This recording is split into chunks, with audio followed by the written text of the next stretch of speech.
croeso i Fron Goch. O, diolch yn fawr. Yr Helen, chi sy'n croesawu bobl yma, ond mae'r croeso yn gynnes bob tro, ynddo e? Da ni wedi rhoi croeso Cymreig iawn i bobl.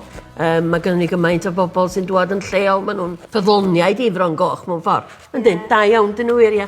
A mae yna cymaint o bethau i gael yma, nos e? Bob dim.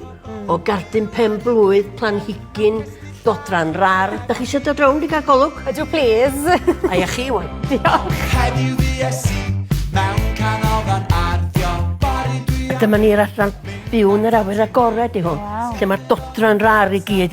O pam bod chi'n mwynhau gweithio yma, Helen? Wel, nes i ddechrau gweithio yma 8 mlynedd yn ôl, a dwi'n licio bod efo pobl, people person, ma'n dweud. Ie. Wedyn, nes i gael job bach yn fama, do. A dwi wrth y modd yma. Awyr iach, dwi'n cael siarad efo pobl, Ie. pobl cyffredin, a ydych chi'n gweld pobl bob dydd, yr un pobl gwneud yn epa chi de. Ie. So mae i bod yn ei wbath yn iawn yma, a Ie. mae'n anhygol wrth y modd yma. Reit, Tana, dwi'n meddwl bod ti'n amser cinio wan. Syniad adys.